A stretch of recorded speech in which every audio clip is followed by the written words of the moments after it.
1 मार्च को शनिवार को जो सकल हिंदू समाज द्वारा अजमेर बंद की घोषणा की गई है उसमें श्री अजमेर व्यापारी महासंघ ने पूर्णतया समर्थन दिया है। ये विजयनगर में जो बिलंगमैन कांड हुआ है उसके विरोध में जगह जगह आसपास के ब्यावर जिले के आसपास के कस्बे के सब बंद हो रहे हैं। नसीराबाद, पीसागढ़, विजयनगर, ब्यावर, उसके उपलक्ष्य में श्री अजमेर व्यापार महासंघ ने भी अभी हमारे व्यापारियों भाइयों में कुछ कंफ्यूज चल रहा है, वो हमें फोन कर करके पूछ रहे हैं हमें 1 तारीख को क्या करना है। तो इस विषय में हमने आज यहाँ आप लोगों को बुलाकर ये बताया है कि हमको 1 तारीख को संपूर्ण अजमेर बंद रखना है। श्री अजमेर व्यापार महासंघ के साथ अजमेर के 124 व्यापारी का एसोसिएशन है।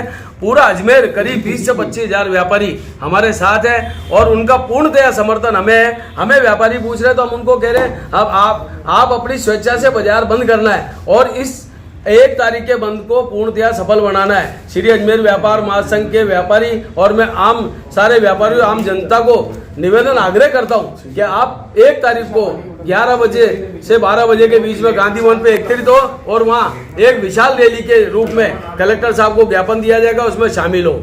बंद को समर्थन किस किसने दिया? बंद को श्री अजमेर व्यापार महासंघ ने पूर्णतः समर्थन दिया है और भी कई संस्थाएं हैं, ब्राह्मण समाज, वैश्य समाज, अजमेर के बहुत ऐसे संगठन है जिन्होंने समर्थन दिया है। सबसे बड़ा श्री अजमेर व्यापार महासंघ अजमेर में, जिसके पास 124 व्यापारी के एसोसिएशन है। अजमेर के पूरे व्यापारी हमारे साथ काम करते हैं, हम उनका प्रतिनिधित्व करते हैं और हमारे व्यापारियों में एकता है। उसका एकता का परिचय 1 तारीख को हम दिखा देंगे। इसमें किन को छूट दी गई है? इनको मेडिकल को पूरी तरह छूट दीजिए। हॉस्पिटल, मेडिकल वाले, होलसेल रिटेल वाले, इनको सबको इससे मुक्त रखा गया है। उसमें बाकी सब बंद है।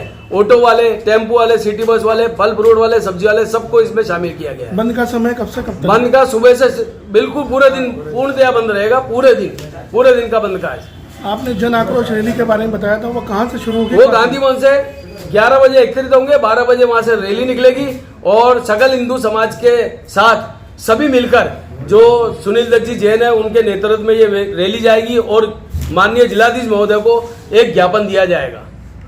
व्यापारिक महासंघ के साथ जैसा कि अभी आप लोग बंसल साहब ने बताया कि 124 व्यापारिक संगठन है और इसमें हमारे व्यापारिक महासंघ का एक तो सबसे बड़ी पहली विशेषता है कि गैर राजनीतिक संगठन है। हमारे को किसी राजनीतिक दल के साथ नहीं जोड़ा हुआ है।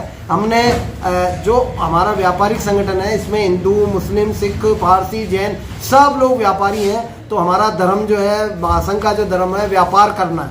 हम किसी जाति विशेष के साथ बंधित नहीं है।